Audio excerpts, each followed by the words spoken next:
I'm Robin from North Carolina.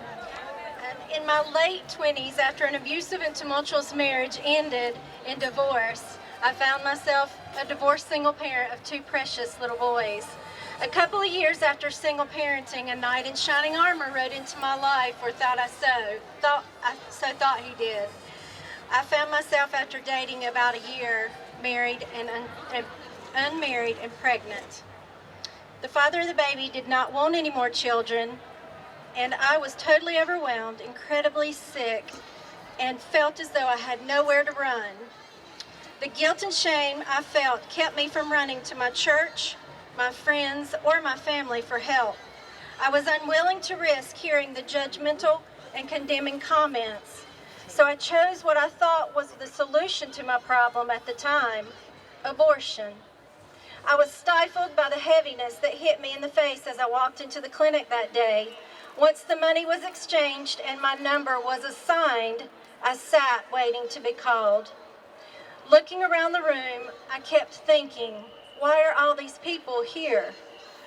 Suddenly, my number was called, and a rush of adrenaline came over me, screaming silently, "Run, Robin, run!" But I stayed. Lying on the table, looking at the coldness of the room, I thought to myself, how in the world did I get to this point? The emotional and physical pain was like nothing I had ever experienced before. And then, suddenly it was over.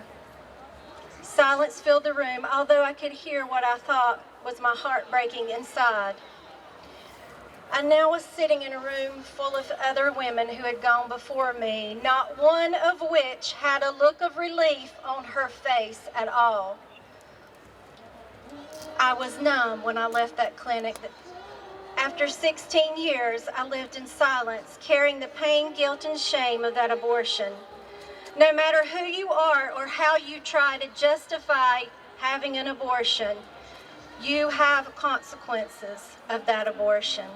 In the quietness, when you are all alone, there is a pain in your heart that will not go away, no matter who you are.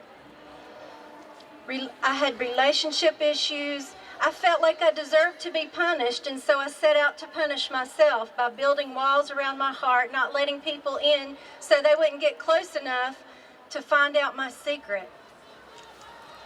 I finally searched for a way to heal and found a post-abortive Bible study at a pregnancy support center, as well as attending a deeper still retreat. I found forgiveness, healing, and freedom in Christ, and am so thankful God can use my mess and make it His message of redemption.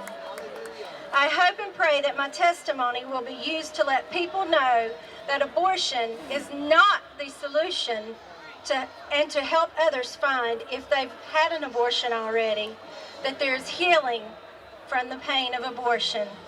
So that is why I will be silent no more.